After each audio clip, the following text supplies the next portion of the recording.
पाँच 10 minute wait करो, बच्चे आ रहे हैं तो थोड़ा इंतजार कर लेते ताकि सारे ऐड हो जाए, फिर हम अपनी क्लास जो स्टार्ट करते हैं।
अच्छा जी, आज के लेक्चर में जो हमें स्टार्ट करना है वो है हमारा हिस्ट्री के साथ। ऑपरेटिंग सिस्टम की थोड़ी सी हिस्ट्री पढ़नी है। मुझे साथ मैसेज भी आ रहे हैं व्हाट्सएप पे, मैं वेट स्टूडेंट्स को कर रहा हूँ। अच्छा चलो ठीक हो गया। तो हमारे पास जो अर्ली कंप्यूटर की हिस्ट्री है उसमें हमारे पास बड़ी बड़ी वैक्यूम ट्यूब्स होती थी, जिनकी वजह से सिस्टम हीटअप हो जाता था। सिस्टम के काम करने का कुछ अपना अंदाज था। लाइट आ गई है, मैं चलो इसी पे कंटिन्यू करते हैं, देखी जाएगी। तो सबसे पहले जो हमारे पास कंप्यूटर होते थे, आपको याद होगा मैंने आपको बताया था, हम ये माइक म्यूट कर दें सारे काइंडली।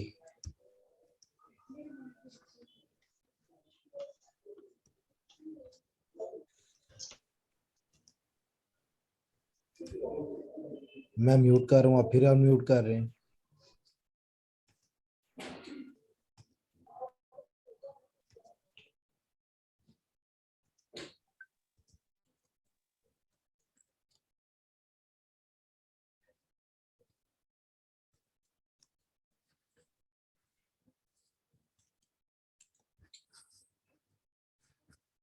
5 कार्ड होते थे हमारे पास पहले।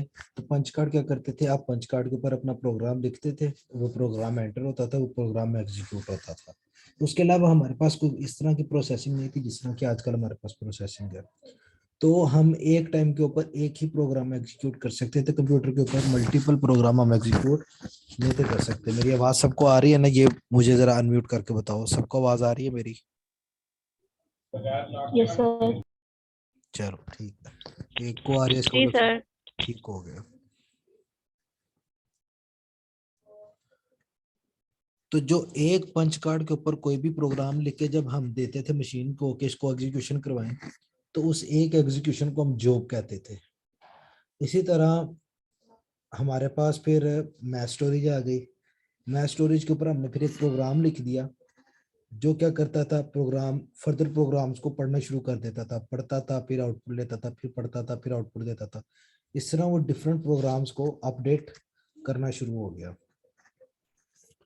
तो कोई भी बंदा कोई भी प्रोग्राम उसको दे देता था तो वो उसको एग्जीक्यूट कर देता था। इस प्रोसेस को हमने बैच प्रोसेसिंग करना शुरू कर दिया। ये भी हमारे ऑपरेटिंग सिस्टम का बिगिनिंग था। उसके बाद हमारी फिर जॉब क्यू स्टार्ट हो गई। जॉब क्यू के अंदर हमारे पास कुछ मेथड्स होते हैं। मैं यहाँ पे अगर नोटपैड ऑन कर दूं,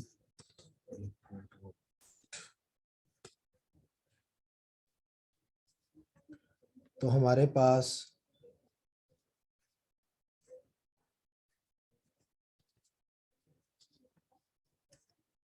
कुछ मेथड्स है जिनमें हमारे पास एक मेथड था फाइफो, फाइलो, लाइफो। ये हमारे पास किसी भी जगह पे स्टॉक रखने के, प्रोग्राम एग्जीक्यूट करने के, हर चीज के डिफरेंट प्रोसेस होते हैं। इसको हम पढ़ते हैं जी first in first out, first in last out, last in first out. इसी तरह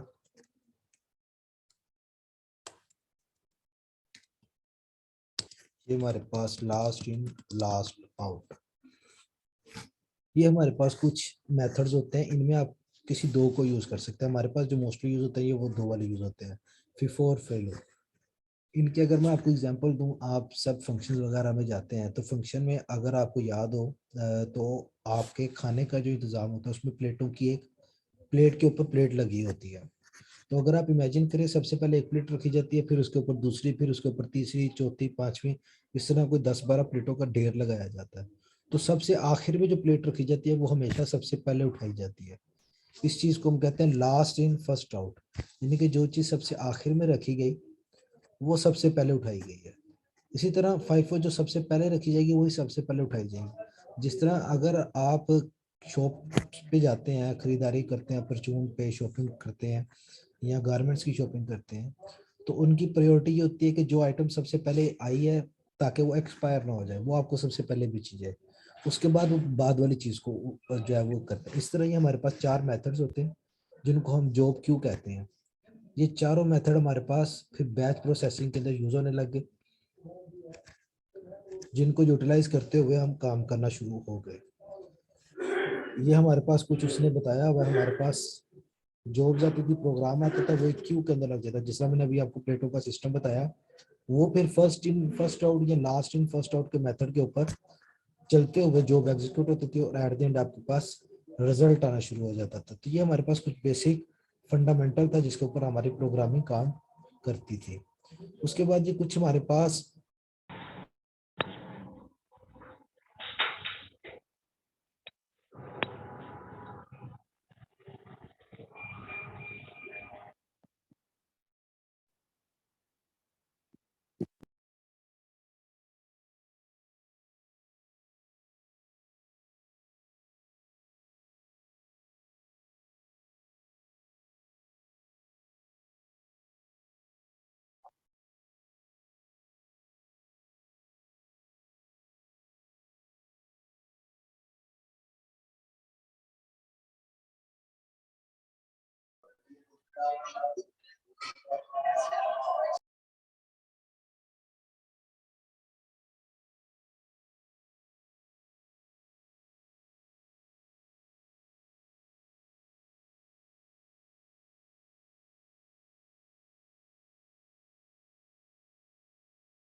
अच्छा वैसे ये हमने पढ़ लिया हुआ है, मैं अब आगे देख रहा हूँ तो मुझे याद आ रहा है कि ये मैंने सारा आपको बता दिया हुआ है, ये कंपोनेंट्स भी सारे आपको बता दिए हुए हैं, प्रोसेस ऑफ बूटिंग भी आपको बता दिया हुआ है, उसके अलावा ये प्रोग्रामर से प्रोसेस ये भी सारा हो गया हुआ है।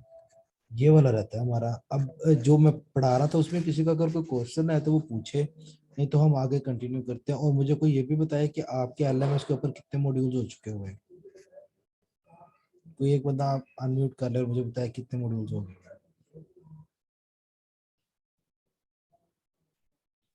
कुछ चेक कर रहा है एलएमएस साथ साथ।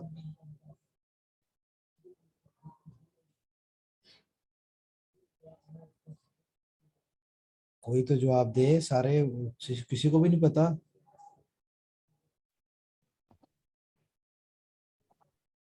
लास्ट किसी ने देखा हुआ 51 कितने? 51 51। 51 Sir, 65. इतना डिफरेंस कैसे हो सकता है? एक 51 कह रहा है, 65। चलो यानी कि 50 Sir, प्लस 64, 65 तक है maximum. I will explain. Sir 50 हम 51 था लास्ट 3 वीक्स के, और 50 ये वीक 4 अभी रिसेंटली अपलोड हुआ है, जिसकी वजह से अब हो गया 65। अच्छा ठीक है, जी जी। ठीक है, यानी कि 50 प्लस ही आ रहे हैं ना। तो यस सर श्योर। मैंने यहाँ तक आपको बता दिया अब मॉड्यूल 52 तक। इसमें किसी का कोई क्वेश्चन है तो वो मुझसे पूछे, अदरवाइज हम आगे नेक्स्ट कंटिन्यू करते हैं।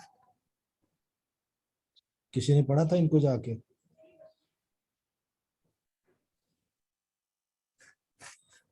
देखें कुछ चीजें जो थ्योरी की हैं वो आपको खुद जरा फोकस के साथ पढ़नी पड़ेंगी, अदरवाइज आपको इशू होगा।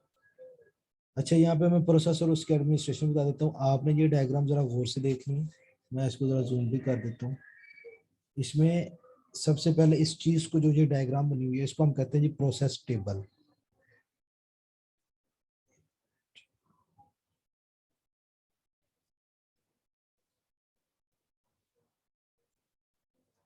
इसको हम कहते हैं जी प्रोसेस टेबल। ये हमारी स्टार्ट की हो रही है, जिसको हम रेडी कहते हैं।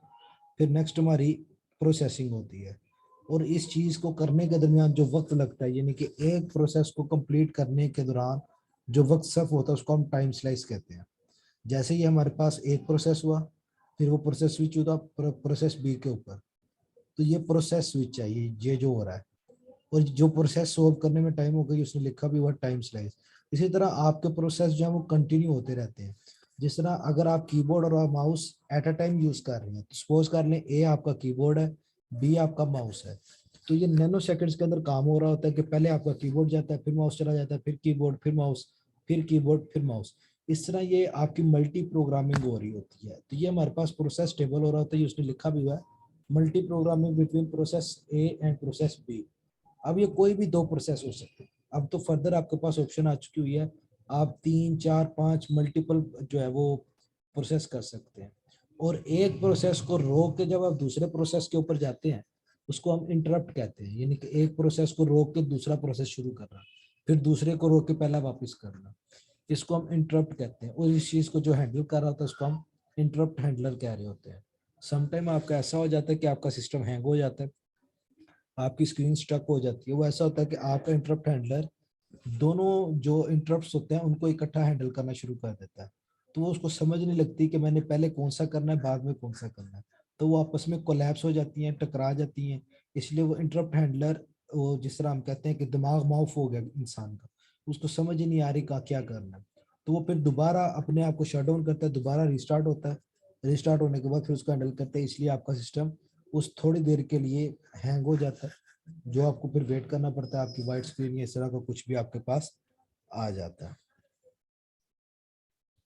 अच्छा जी, हैंडलिंग कंपटीशन बिटवीन प्रोसेस। अब जो आपके पास प्रोसेस होता है, आप तो प्रोसेस की भी आपके पास डिफरेंट किस्म की लेयर्स आ गई हुई हैं जी। चैट में क्या, ये कंप्यूटर की असाइनमेंट बना रही है जी? कौन पूछ रहा है? कंप्यूटर की असाइनमेंट तो मेरा ख्याल है सबमिट भी होगी हुई है। अहमद, कंप्यूटर की असाइनमेंट बेटा सबमिट भी हो चुकी हुई है, बना के भी दी थी, सबने देखी हुई है, यूट्यूब पर वीडियो बना के दी हुई है। अच्छा जी, अब आपके पास डिफरेंट काइंड ऑफ प्रोसेस हो सकते हैं। आपके पास फाइल्स भी हो सकती हैं, आपके पास गेमिंग हो सकती है, आपके पास एप्लीकेशन हो सकती है। तो आपके पास इन सारी चीज़ों को हैंडल करना पड़ता है, जो हैंडलर आपके पास होते हैं उनके लिए ये काफी डिफिकल्ट काम होता है। जी हमजा भाई, क्या क्वेश्चन है? Sir note this topic, actually sir मैंने लेट ज्वाइन किया था इसमें ना, इस कोर्स में, तो मुझे असाइनमेंट का सर कह लें 2 दिन पहले पता चला था, तो I couldn't be prepare of this. इसका कोई रिलैक्सेशन या कोई मुझे थोड़ा टाइम मिल सकता है, मैं रीसबमिट करवा सकूं असाइनमेंट अपनी?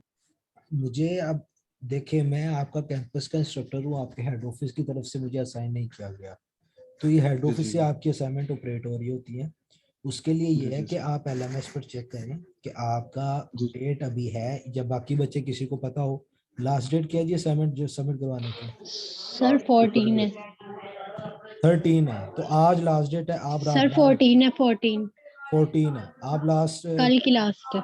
कल लास्ट डेट है, तो यस सर। आप YouTube के ऊपर, मैं यहाँ पे लिंक भी आपको कोशिश करता हूँ कि दे दूँ। Thank you. तो मैं क्योंकि थोड़ी सी प्रिपरेशन कर लूंगा, उससे वाले से असाइनमेंट बना लूंगा, उधर क्योंकि मैंने काफ़ी पूरा नोटबुक थे। उधर पूरा मैंने एक्सप्लेन किया हुआ है कि असाइनमेंट का कौन सा क्वेश्चन है, उसके अंदर क्या पूछा गया, आपने क्या करना है। आप उसको ठीक सी होगा एस सर। सी एस 101 की चाहिए ना आपको? जी जी सर।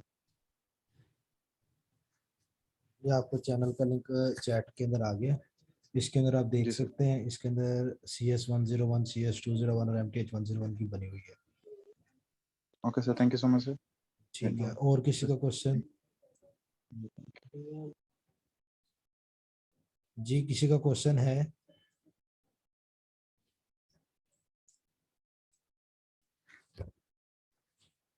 अच्छा जी, अब ऑपरेटिंग सिस्टम आपके पास फाइल्स भी मैनेज कर रहा होता है, आपके पास वो स्पेस भी मैनेज कर रहा होता है, और डिफरेंट चीज़ों को, जैसे आपकी रैम होती है, तो अगर आप एट अ टाइम, जिस तरह मैंने इस टाइम, आप अगर यहाँ पर स्क्रीन आपको मेरी शायद ना नजर आ रही हो, इस टाइम मैंने फाइल मैनेजर भी खोला हुआ है, मैंने गूगल क्रोम भी खोला हुआ है, मैंने इंटरनेट एक्सप्लोरर भी, जो एज है हमारे पास, वो भी खोला हुआ है, जूम भी खोला हुआ है, सेटिंग्स भी मेरे पास ओपन है। इसके अलावा मेरे पास फोटोशॉप और प्रीमियर प्रो, ये सारी एप्लीकेशन मेरे पास इस टाइम इस लैपटॉप में ऑन है। तो ये सारी कुछ ना कुछ स्पेस ले रही हैं, तो रैम मेरे पास इस टाइम 8 GB है, तो 8 GB रैम को सिस्टम ने कुछ इस तरह अलाइन किया हुआ है कि कुछ स्पेस उसने फोटोशॉप को दी है। जी, क्या इशू आ रहा है ऑडियो के अंदर? और ये नो क्या कहा गया है? क्वेश्चन या तो पढ़ा लिखे, नहीं तो मुझे नो का क्या पता लगेगा आपने किस चीज पे नो कहा?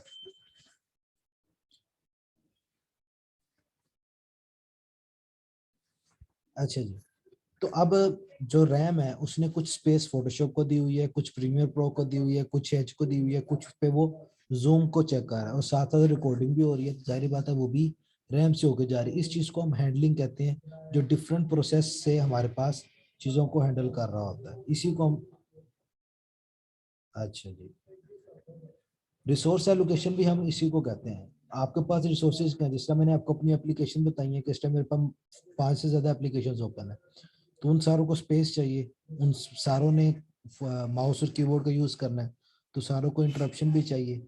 तो ये जो switching between different tabs, different applications है, ये आपकी रिसोर्स एलोकेशन होती है, जो एक रिसोर्स को कितनी स्पेस देनी है, कितना टाइम देना है, किस क्यूरी को पहले हैंडल करना है, ये सारी हमारे पास होती है। ये अगर आप डायग्राम देखें, रिसोर्स 1 रिसोर्स 2, उसके दरमियान आपके 2 प्रोसेस होते हैं, जिस तरह मैंने आपको कहा था, कीबोर्ड, माउस। तो ये इस तरह अब स्विच हो रहा होता है, जो कि नैनो सेकंड के अंदर हो रहा होता है, और इसका कोई इतना इशू नहीं बनता, आपको नजर नहीं आता।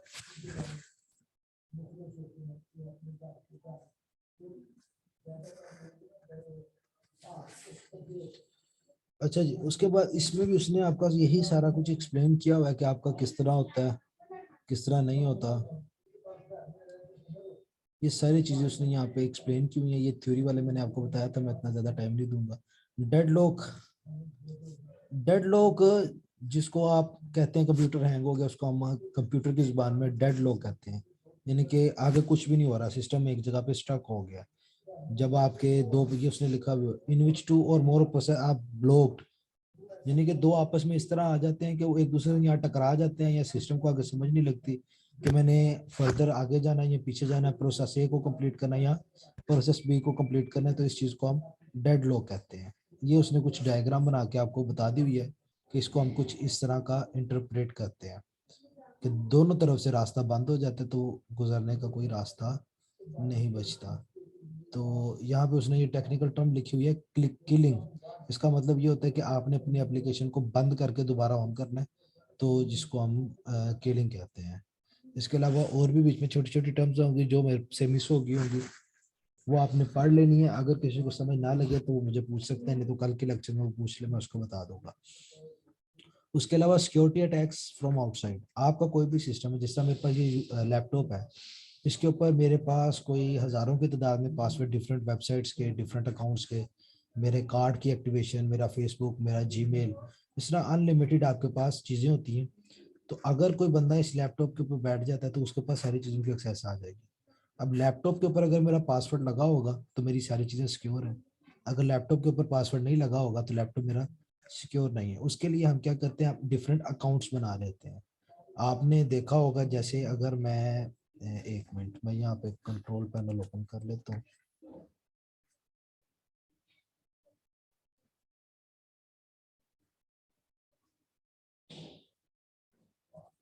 ये देखें जी, ये आपके पास यूजर अकाउंट्स हैं।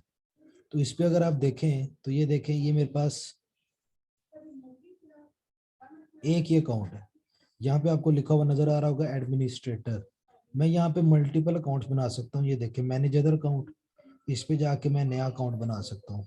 ये देखें ऐड अ न्यू यूजर। तो इससे मैं एक्सेस रोक सकता हूँ।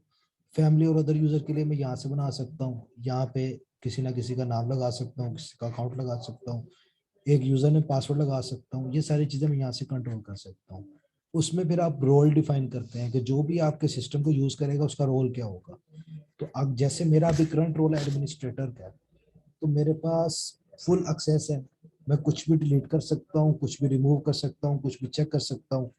लेकिन अगर मैं कोई और यूजर ऐसा बना लेता हूँ जिसको मैं जस्ट यूजर की एक्सेस देता हूँ, तो जो मेरी प्राइमरी फाइल्स होंगी जिनकी एक्सेस मैंने उसको रोकनी होगी, मैं उनको रोक सकता हूँ, रिस्ट्रिक्शंस लगा सकता हूँ। वो कोई भी चीज मेरी इजाजत के बगैर डिलीट नहीं कर सकता, इवन के सॉफ्टवेयर भी इंस्टॉल नहीं कर सकता। ये सारी चीजें जो होती हैं हम इस चीज के अंदर कंट्रोल कर रहे होते हैं। बाकी इसी चीज को उसने थोड़ा सा आपको एक्सप्लेन किया हुआ है।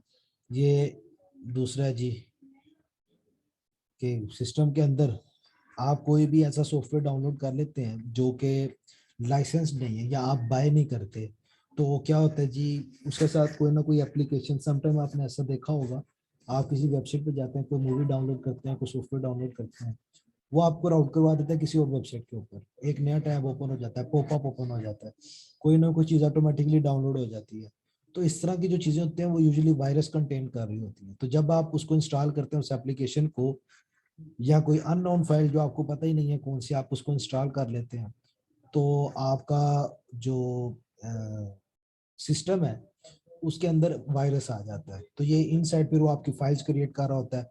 वो फिर वायरस डिफरेंट तरह के होते हैं। वो कुछ ऐसे होते हैं आपकी इंफॉर्मेशन स्टोर करके किसी न किसी जगह पे स्टोर करते हैं या फॉरवर्ड करते हैं। तो ये आपके लिए एक इंटरनल थ्रेट होता है। उसके अलावा नेटवर्क की हमारे पास क्लासिफिकेशन आ गई। इसमें ये एक नया हमारे पास हुआ है पर्सनल एरिया, फिर है जी लोकल एरिया, मेट्रोपॉलिटन एरिया और वाइड एरिया। यूजुअली हमारे पास लैन मैन वैन है, ये पैन एक बिल्कुल न्यू टर्म है जिसको हम पर्सनल एरिया नेटवर्क कहते हैं। जिस तरह ब्लूटूथ के ऊपर आप दो सिस्टम या दो मोबाइल्स को आपस में अटैच कर देते हैं, या एक लैपटॉप को दूसरे लैपटॉप के साथ शेयरिंग करके ऑन कर देते हैं, तो इसको हम पैन नेटवर्क कहते हैं। जिसमें आप एक स्पेसिफिक सिस्टम, दो, एक या दो सिस्टम्स को आपस में जोड़ देते हैं और डाटा शेयरिंग करते हैं या काम करते हैं, उसको हम पैन कहते हैं। उसके बाद है लैन। लैन आपका आपके हर एरिया के अंदर एक इंटरनेट प्रोवाइडर बैठा होता है छोटी सी शॉप लेकर। आपने नेट कनेक्शन लगाना है, आप उसको जाकर कहते हैं जी इंटरनेट लगा दें। उसने डिफरेंट जगह पे बॉक्सेस लगाए होते हैं। वो आपके घर के नियरेस्ट जो बॉक्स होता है वहां से एक तार निकालता है, स्विच लगाता है और आपके घर इंटरनेट की वायर पहुंच जाती है। इसको हम कहते हैं लोकल एरिया, यानी कि एक छोटा सा एरिया जिसको हम सोसाइटी कह लें, स्ट्रीट कह लें, मोहल्ला कह लें। इसके अंदर जो आपका एक नेटवर्क बन रहा होता है, जो कनेक्शन बन रहे होते हैं कंप्यूटर के, वो हम आपस में कनेक्ट होते हैं। जिस तरह मैं अभी एक लैन के ऊपर बैठा हूँ, मेरा जो सर्विस प्रोवाइडर है वो मेरी स्ट्रीट के अंदर ही बैठा हुआ है, तो उसने मुझे कनेक्शन दिया हुआ है। तो इस गली में जितने लोगों ने उससे कनेक्शन लिया हुआ है, ये सारा हमारा एक छोटा सा नेटवर्क बन रहा है। हम एक दूसरे के साथ इंफॉर्मेशन शेयरिंग कर सकते हैं। वो अलहदा बात है कि हमने रिस्ट्रिक्शन लगाई हुई है, कोई भी बंदा विदाउट मेरी नॉलेज मेरे सिस्टम को एक्सेस नहीं कर सकता। अदरवाइज जिस बंदे को थोड़ा बहुत नेटवर्किंग का पता हो वो एक सिस्टम पे बैठ के, मुझे जैसे थोड़ा बहुत पता है तो मैं आईपी अगर मुझे पता चल जाए कि मेन आईपी क्या है, तो मैं यहीं पे बैठे बैठे अपने पूरे एरिया में जितने भी लोग कंप्यूटर पे बैठे हैं उनका कंप्यूटर एक्सेस कर सकता हूँ। और उनमें अगर उसने उसको पासवर्ड प्रोटेक्टेड किया हुआ है मैं उसको यूज नहीं कर सकता। अदरवाइज जैसे ही मैं उसको एक्सेस करूंगा उसको पता चल जाएगा कि मैं इसको एक्सेस कर लिया होगा। इसको हम कहते हैं लैन। इसी तरह अब आपके जो सर्विस प्रोवाइडर होते हैं वो भी आपस में कनेक्ट होते हैं। जिस तरह हमारे पास मेन प्रोवाइडर, आपको पता होगा हमारे पास पीटीसीएल मेन प्रोवाइडर है, उसके अलावा हमारे पास वतीन भी है जो कि सब प्रोवाइडर है, उसके अलावा हमारे पास जोंग है, टेलीनॉर है, ये जितने भी आपके मोबाइल नेटवर्क्स हैं ये भी आपको 3G 4G प्रोवाइड करते हैं। इनके अपने भी कनेक्शन होते हैं वो भी आपको प्रोवाइड करते हैं। वाई ट्राइब हो गया, इस तरह हमारे पास साइबर नेट, फाइबर ऑप्टिक्स, इस तरह के कुछ ना कुछ, स्टॉर्म फाइबर, आपकी डिफरेंट कंपनीज हैं जो आपको डिफरेंट तरह के इंटरनेट पैकेजेस प्रोवाइड करती हैं। तो ये अपना फिर एक वेंडर बिठाते हैं आपके एरिया के अंदर जिससे आप घर पे कनेक्शन लेते हैं, वो लैन होता है। लेकिन जब आप इसको बड़े लेवल पे देखें तो जिस तरह कोई भी एक कंपनी आप ले लेते हैं वतीन, उसने अगर 8 मोहल्लों के अंदर या एक पूरे शहर के अंदर अपने 20 एजेंट बिठाए हुए हैं जो आगे छोटे छोटे लैन बना के काम कर रहे हैं, तो ये सारे लैन भी आपस में एट द एंड कहीं ना कहीं पे कनेक्ट हो रहे होते हैं। तो ये सारे लैन जब मिल जाते हैं या आपका एक पूरा शहर बन जाता है तो इसको मैन कहते हैं, मेट्रोपॉलिटन। मेट्रोपॉलिटन वैसे भी शहर को कहा जाता है। तो ये जब शहर सिटी टू सिटी कनेक्शन जब आपका होता है इंटरनेट के ऊपर, इसको हम मैन कहते हैं। इसकी बेस्ट एग्जांपल मैं अगर आपको दूं, आप लाहौर में बैठे हुए झेलम, कराची, इस्लामाबाद, यहाँ पे किसी से कनेक्शन करते हैं फेसबुक के ऊपर, चैटिंग करते हैं, तो वो तो वैसे कम्युनिकेशन के अंदर आ जाता है, मगर ये बेस्ट एग्जांपल है समझने के लिए कि आप एक जगह पे एक नेटवर्क पे बैठे हुए हैं जो कि लाहौर में है और दूसरा नेटवर्क कराची में, इस्लामाबाद में, किसी भी सिटी में है। तो ये दो डिफरेंट सिटीज के जो इंटरनेट कनेक्शन है वो आपस में जब कंबाइन होते हैं तो हम मेट्रोपॉलिटन एरिया नेटवर्क उसको कहते हैं। इसी तरह वैन जब आपका पूरी दुनिया पे, इसको हम कंट्री टू कंट्री कहते हैं।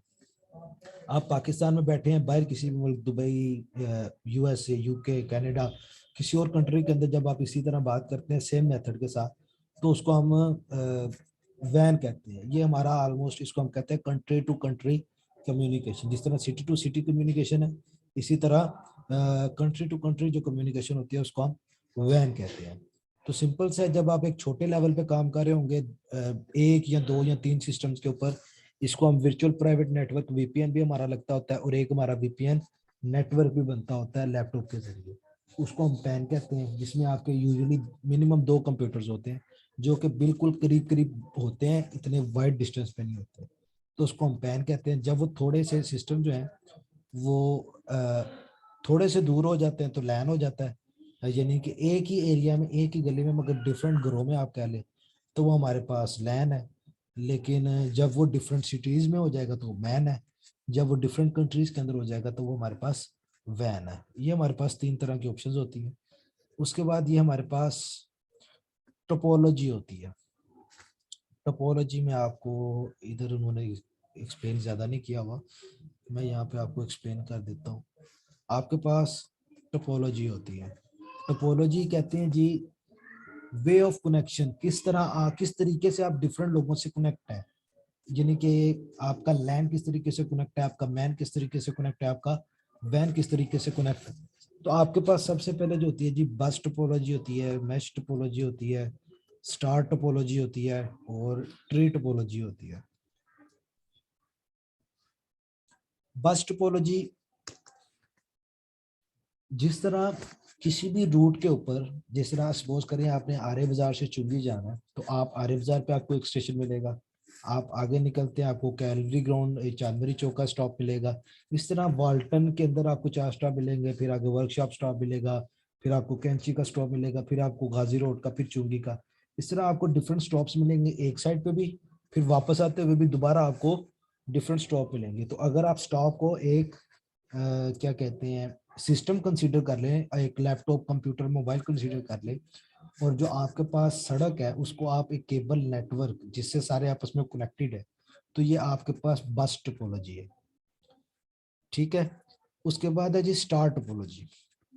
अब क्योंकि टाइम इतना नहीं है, अभी 5 मिनट बाद ये बंद हो जानी जूम मीटिंग, तो मैं आपको डायग्राम नहीं बना के दिखा सकता। स्टार टोपोलॉजी आपके पास, जैसे स्टार तो सबने देखा होगा, 6 कॉर्नर्स होते हैं और वो सारे आपस में कनेक्ट होते हैं डिफरेंट लाइंस के जरिए। मैं आपको यहाँ पे कोशिश करता हूँ, नेट से निकल आएगी डायग्राम। स्टार टोपोलॉजी,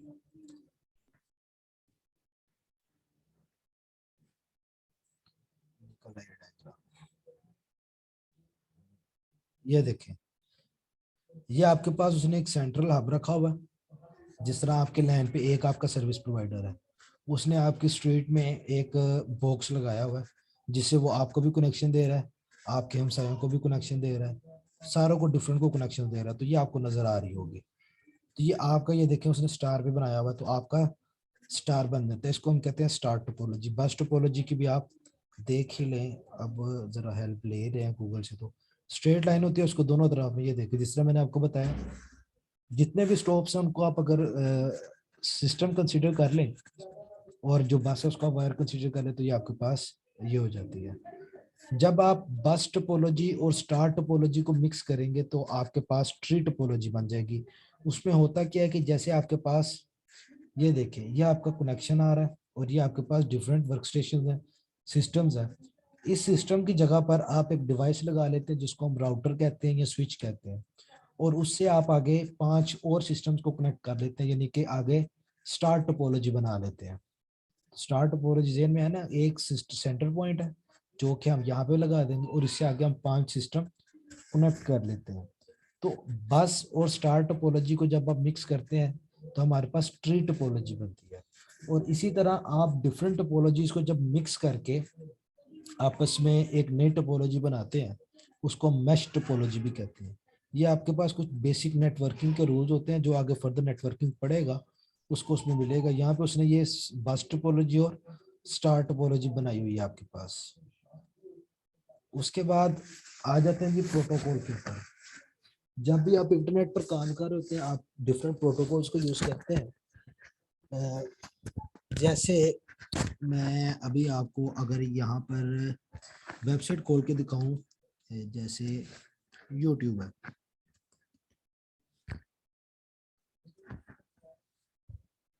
ये देखें जी, ये अब आपका कुछ इस तरह का बन जाता है। मैं इसको नोटपैड पे ले आता हूँ। ये देखें, इस तरह का कुछ आपका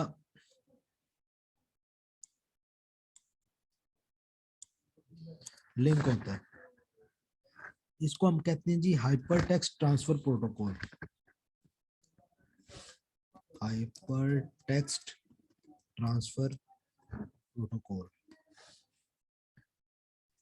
अब हाइपर टेक्स्ट जो है, ये हमारा ड्राइव हुआ हुआ है HTML से, जो कि लैंग्वेज है जिसका बनता है hyper text transfer language. HTML hyper text markup language होती है हमारे पास, जिसमें हम अपना स्ट्रक्चर डिजाइन करते हैं कि वेबसाइट का डिस्प्ले क्या है, वेबसाइट के कहाँ पे ब्लॉक आएगी, कहाँ पे पैराग्राफ आएगा, कहाँ पे इमेज आएगी, कहाँ पे वीडियो आएगी। ये जिस लैंग्वेज में हम बताते हैं उसको हम HTML कहते हैं।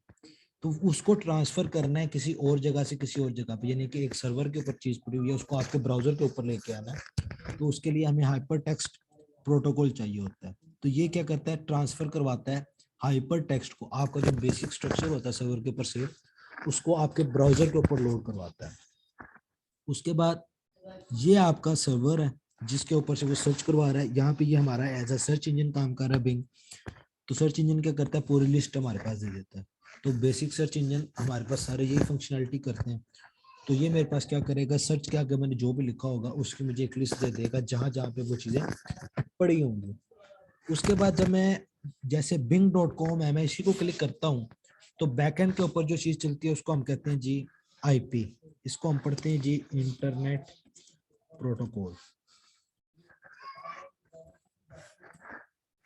IP आपके पास एक सिस्टम को असाइन होती है, जिससे आप एक सिस्टम से दूसरे सिस्टम पे या सर्वर पे या वर्क स्टेशन पे या मोबाइल पे कनेक्शन कर सकते हैं, डाटा शेयर कर सकते हैं, कंट्रीब्यूट कर सकते हैं, बात कर सकते हैं, कम्युनिकेट कर सकते हैं। तो उसके लिए हमें एक आईपी की जरूरत होती है। आप जैसे इंटरनेट से कनेक्ट होते हैं आपकी डिवाइस को एक आईपी मिल जाती है, आइदर वो मोबाइल हो, आपका लैपटॉप हो, वर्क स्टेशन हो, पीसी हो, टैबलेट हो, आईपैड हो, कुछ भी हो, जैसे वो कनेक्ट होगा उसको एक यूनिक आईपी मिल जाती है। आप उसी आईपी से वो आईपी किसी और मोबाइल से जब एक्सेस करते हैं तो आपका उस दोनों से कनेक्शन हो जाता है। जो आईफोन यूजर है उनको इस बात का बेहतर पता होगा। आप एयर ट्रांसफर करते हैं, आप दोनों दो डिवाइसेस को सेम नेटवर्क पे रखते हैं, सेम वाईफाई पे रखते हैं और ट्रांसफर करते हैं तो आपका डाटा शेयर हो जाता है। इसी तरह जो एंड्रॉयड यूजर है वो ब्लूटूथ को यूज करते हैं, तो दोनों को ये शेयर इट यूज करते हैं आप। तो जैसे ही आप शेयर इट करते हैं आपका एक वर्चुअल नेटवर्क बन जाता है। कभी शेयर इट ऑन करके तो अपने वाईफाई का नेम पढ़िएगा, आपके वाईफाई का नेम चेंज हो जाता है, और जिस मोबाइल से या डिवाइस से आप कनेक्ट करते हैं उसका चेक कीजिएगा, वो दोनों सेम हो जाते हैं। वो इसलिए होता है कि वो दोनों सेम आईपी के ऊपर आते हैं, फिर आपका डाटा ट्रांसफर होता है।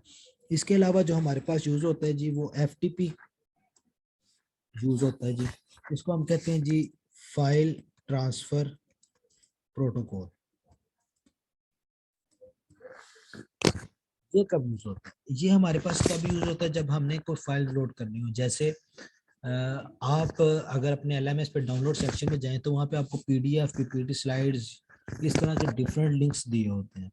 वो क्या करते हैं, वो आपकी फाइल सेव कर रहे होते हैं। जब आप इन लिंक्स के ऊपर क्लिक करते हैं तो ये एफटीपी के अकॉर्डिंगली आपकी फाइल लोड होती है और वो फाइल लोड होकर आपको फिर नजर आती है। इसलिए ये थोड़ा सा टाइम लेता है ये फाइल को ट्रांसफर करने के लिए। आपके व्हाट्सएप के अंदर, आपके फेसबुक चैट्स के अंदर, सारों के अंदर आप इमेजेस जब भेजते हैं या वॉइस नोट भेजते हैं तो वो एफटीपी के अकॉर्डिंगली काम करता है। वो उसको इनकोड करता है, डिकोड करता है और फिर आपका सेंड करता है। अच्छा जी, हमारे पास 1.5 मिनट है, 1.5 मिनट बाद जूम बंद हो जाना है। किसी का कोई क्वेश्चन हो तो वो मेरे से जल्दी जल्दी पूछ ले ताकि मैं उसको आंसर कर दूं। और कोई लेट ज्वाइन किया हो जिसने, यूट्यूब के ऊपर ये मैं अपलोड कर दूंगा, आप वहां से इसको दोबारा देखना चाहें तो देख सकते हैं। अब किसी का क्वेश्चन हो तो जल्दी जल्दी पूछ लें जी।